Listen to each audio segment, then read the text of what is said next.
crowd. It's exactly what I expect, and after a couple extra cups of coffee. Great to be with you here today. As Christoph mentioned, my name is Scott Delea. I am fairly new at Acquia, but I'm not new to the Drupal ecosystem. I've been in the Drupal ecosystem for probably about 15 years as somebody on the software side, somebody who owned and ran an agency that did a lot of Drupal work. I know some of you are from the agency side and you're thinking about how you can best help your customers in this new age.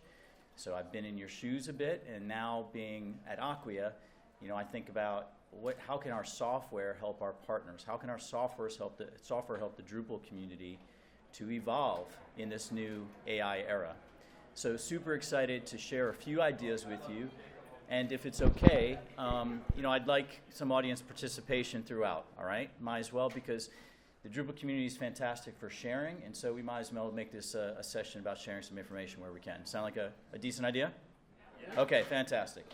How many of you would consider yourselves SEO practitioners today? SEO practitioners today?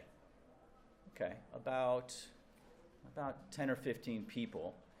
I would imagine the rest of you know of SEO, but it might not be something that you're primarily responsible for, I would suspect. Okay, a lot of heads being nodded there.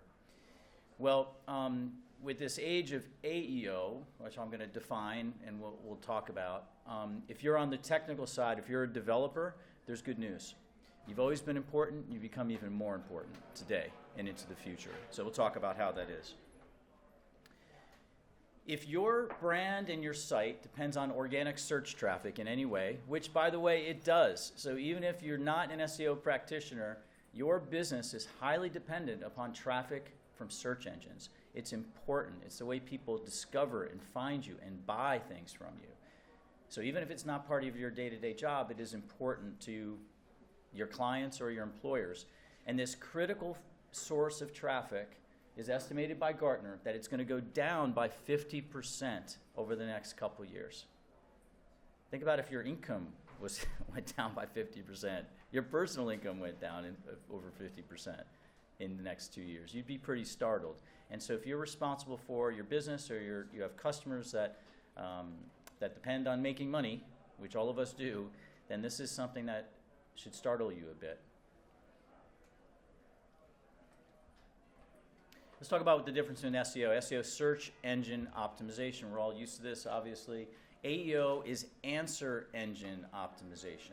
And I'll give you some examples of why it's being called AEO. It's also being called GEO, if you might have heard that phrase. I think the industry's still trying to figure out. And that's generative engine optimization. But basically it means, how do I show up in the LLMs? Okay, that's bottom line what it is. And what's different about AEO is that, well, with SEO, let's look on the left side. It's keyword driven. We've all been kind of trained to just use 2 or 3 keywords, right? You put in a term, and then we're also trained to search a bunch of links. So I put in marathon training tips. That was a traditional search term. What do I do now, and some of you might? I use my mobile phone, and I use voice input, which has become increasingly common. And I don't just say marathon training tips. I say, I've got 6 weeks to go before my half marathon coming up. I'm X age, I'm not going to disclose my age, and I need tips on this, and I'm recovering from an injury on my right side in my calf, like highly descriptive. You don't get that in regular search. So think about the answer that you can get back and how much more custom it is and how much more useful it is. So we're going from keyword-driven to more hyper-personalized prompts and asks. The average, over 50% of prompts are over 6 words right now, where in search it's usually 2 or 3. So people are becoming much more descriptive. It used to be blue links. Think about the user experience. I put in a search term, I get a whole list of links in the top left in Google. Then I've got to search through the links. I get a page full of sponsored links, I get organic links, and now, of course, we get AI. But that was a lot of work for a user. We're going to look back. Think how much work that was, right? Like, wow, I put in a search term, now I got to go find an answer. That's different today with LLMs. It's providing an answer. It's going 2 or 3 steps ahead, and it's likely to be more customized. The other big difference for us is Google became king of search, right? Over 90% of search traffic comes from Google. But now, if for those of you that were around in the early days of the internet when search engines were coming out, you weren't just playing with Google. You had Alta Vista, you had Yahoo, you had Ask Jeeves, you had all these different engines. That's where we are today. That's where we are today. So now it's not just about Google, it's all of these other LLMs that you have to optimize for. And the LLM traffic is growing exponentially. So it's important. A visual example on the left side, with traditional search, mostly keyword matching. Of course, it tries to understand your sentiment, and there is some semantic work going on there. But if you type in a phrase like interior paint, am I looking to buy a paint? Am I looking for a specific paint? Am I looking to paint a room and looking for instructions? It's hard to know.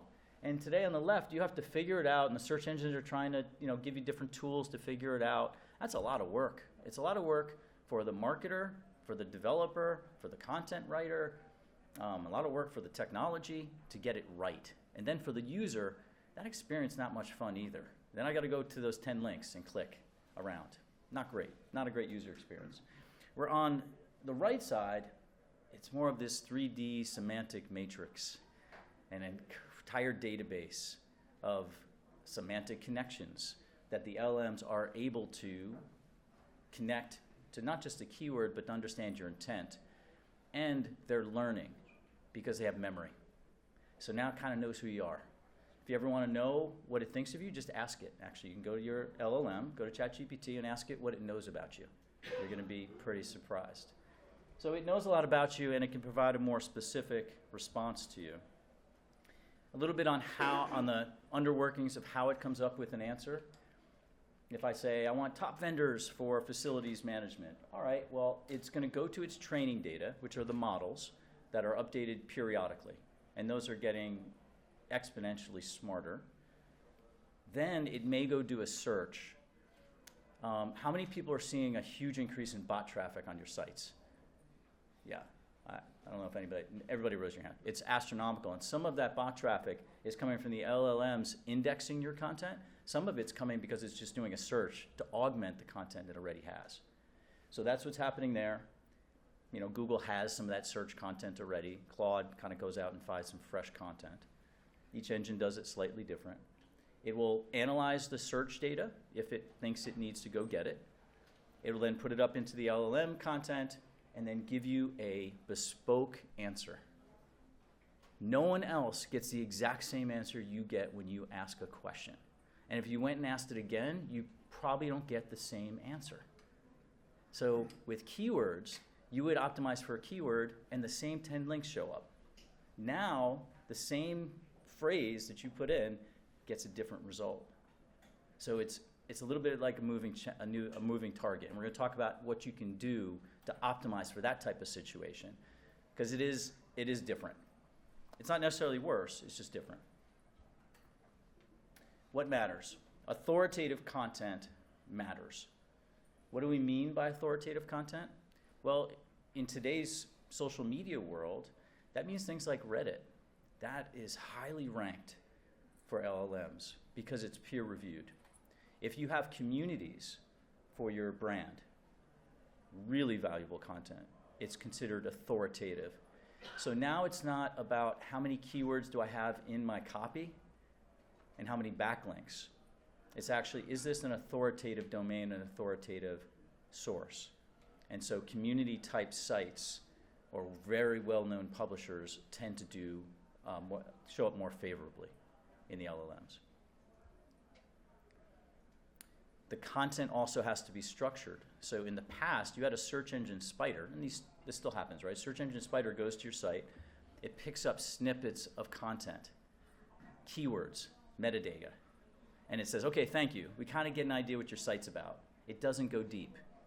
The LLMs are different. They have to go deep because they have to understand the entire context of an article, who it's written for, why it's written, because the way they operate is different. They have to understand the semantic context. They have to know the whole story to put it in perspective. instead of just understanding, this page is about, facilities management. Okay, we'll make it a link. So different. It goes deeper. And as a result, you have to have structured content for that. And sites, at times, sites like WordPress, for example, struggle with structured content. So, WordPress started as a blog site, right? It's a blob of information. It's not necessarily structured. So you want to take a look at all of your content, audit it, and see if it's in a structured platform, like a Drupal. All right, Gartner predicts that more than 1/3 of your web content will be developed exclusively for AI.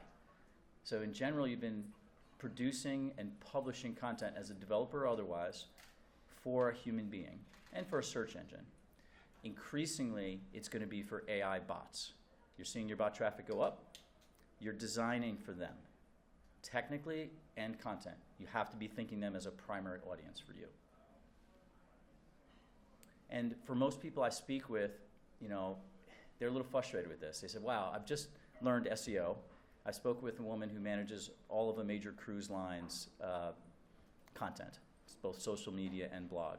And she said, I've created all this content, and now it could potentially be invisible to the LLMs. And the answer is yeah.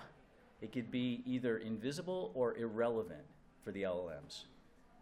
So she has to then kind of not necessarily redo the content, but understand not only do you have to take a look at where the content's stored, but how it's stored. And there's ways that you can get better at this. There's a bunch of tools that can help. And here's kind of what the steps that you would want to take to optimize that content, and I'll talk about where you put it. So lead with the answer structurally. Think backwards. Not what keyword gets them to my page, but what answer would be perfect for this person who's running a marathon in 6 weeks, has an injury, and needs a training plan. Think backwards. So answer first, and then get content that supports that content, or that supports that answer. So answer focus, and that's one of the reasons we're calling it answer engine optimization. Think about mapping your content not only through links, but if the answer is on a pyramid on the top, have content that's supportive of it below, both on your site and external, and on authoritative sites like Reddit.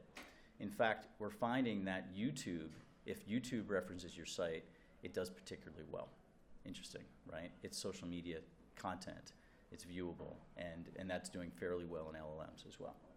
You got to keep it fresh. It has to be structured, as I mentioned. Lastly, you have to monitor. If you don't know what's happening, how do you measure increase or response and what's working and what's not? So AEO is about structured and authoritative content. Now here's the good news. Drupal is built to have structured, authoritative content. So good news, you're already a step ahead in this game just by being a part of the Drupal ecosystem. And it was somewhat built by on purpose and a little bit by accident. It was kind of, Drupal over the last 10 years in particular really went to more of a structured methodology and schema. And as a result, that does really well for search engines. So some of the key components are that you've got structured content modeling, we have native MCP support, decoupled and headless architecture, configuration management, so that you keep the human in the loop, right? So you can roll things back if things aren't right. If you connect a DAM, for example, then you've got authoritative content there, which is really helpful for yourself. You're supplying yourself with some authoritative content. And you've got full schema discovery, all built in. There are some other tools that you can use to help improve your workflow. We happen to work with a company called Conductor, and we've worked in their analytics so that you can even see for any page, what answer should I support? What answer should I optimize for? How are my competitors doing it? What's my niche? And then actually help you write the content right there within your current workflow. And as you know, with Drupal's new Canvas product, you have basically a prompt to publish type of software, site building tool. So definitely take a look at Drupal Canvas, and then we have a SaaS version of it called Source within Acquia. So use tools. Remember that 3D matrix? This is an example of that, almost like researching what that 3D matrix might look like by using an integrated research tool. So I'm not going to go through everything, but there's kind of the old way. This might be worth taking a look at and keeping. Like, what did I do before? How do I translate the old SEO way to what do I need to be doing in the new way? A bit of a checklist. And keep in mind some key stats. 30% of web content is going to be designed for AI consumption only by this year. Let me make sure my fact. I think the fact was 2028. I may have to update that. Either this year or in 2 years. It's coming quick. And search traffic decrease, and obviously consumers are using LLMs more.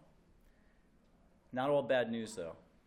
You're using Drupal, and although your organic search traffic may be declining, we're seeing that LLM traffic converts at a 4 times higher rate than even SEO organic traffic. So when you get this right, think about how you can leapfrog your competitors and make an impact on your business by being really great at this, in increasing source of traffic that converts at 4 times higher rate in many cases. That's awesome. That's having an exponential impact. And as you heard, it's not just about the content, it's about the code. It's about where you store it. It's about having structured data. So having a partnership between marketing and IT is more important than ever. Thank you all. Survey here. Happy to take any questions if we have time, which I don't know if we do. Thank you.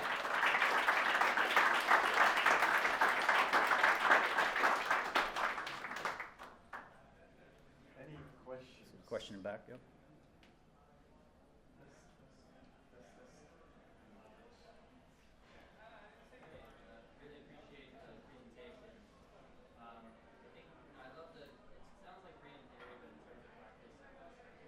I'm sorry, can you speak up a bit? It's just get some.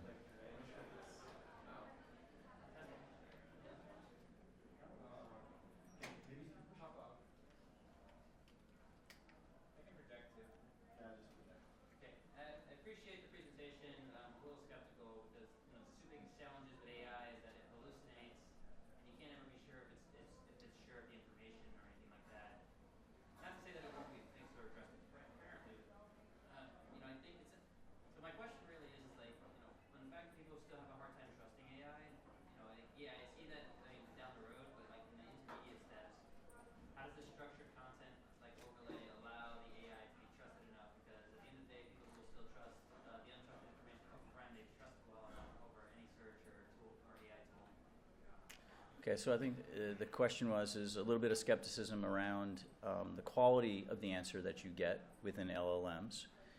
And, my personal opinion is that I use ChatGPT and Gemini a lot. And the answers that I get there are generally more accurate and more informative than search and than many humans that I talk to. And if I don't like the answer, I can ask again.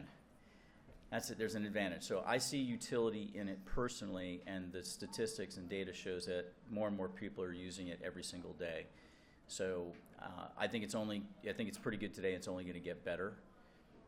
That said, we can have an entire conversation around the sources of content and making sure that the content is diverse content, ethical content, and the like. We'll table that for another conversation. But the statistics are clear that more and more people are using it, and people generally use things that are useful, and I think it's only going to get better. So, it's reverse engineering how you can make your content the authoritative source so that when asked, it asks you, it cites you. So make sure your content is truthful and accurate, and I think that's the most important thing you can do. Great. So you mentioned YouTube example and linking to your site. Is that purely the description, or are these LLMs tapping into the actual content? And also any thoughts on short form versus long form? Which one should we invest more? Yeah, the reason they're citing it is because YouTube itself is an authoritative source. It's a source that's trusted and has such high volume of traffic. So I have to get back to you on, like, should it be long form, short form, how do we code within it? Because I actually don't have the specifics on it. What I've seen is the research just saying that if your content is cited or produced in YouTube, it tends to get better results. So yeah, sorry, I can't. I'd be happy to talk to you separately to see if I can give you some more specifics on YouTube optimization specifically. But it's because it's an authoritative source is the main point. What else? Yep, Christoph. Scott, thank you for a great presentation. I enjoyed it a lot. Yeah, Welcome. especially from your perspective as being the VP of Acquia Source. Yeah, so I really appreciate you sharing vision and giving insights. So there's one thing that actually struck me, because you showed that for optimizing content you are embedding an external tool. And that for me led to the question, from your perspective, where should the governance part of the content live? Because I assume the tool says, oh, you should change this text to this, maybe here would an answer be better. It needs to have a lot of context. Yeah. So where does it get that from? And from an organizational perspective, where should that context be managed so that then tools can just recommend the right thing? Yeah. So question being, in your workflow, how do we make sure that the right things get done at the right time, in the right way, particularly when it comes to content, and that the research that we get is good research data? So we believe that you should have a human in the loop in the process, in the content development process. You can take insights and research and then produce the content, but before you publish that content, we believe that a human should have visibility and control over publishing that content. And so in a tool like Acquia Source, which is the SaaS-based CMS, or Drupal Canvas, or Drupal itself, it has great workflow management. So it's kind of built to have a human in the loop, which is one of the other reasons why we believe that Drupal is the best CMS for AI. And not just for AI rankings, but for managing AI agents, managing the workflow related to AI, where you got humans and machines working together, and dev and marketing working together. We think that Drupal is the accidental best CMS for AI, somewhat accidental. Okay, how are we doing time-wise? I just want to make sure we're respectful of. I think we got time definitely for one more question. Okay, great. So I think you were first.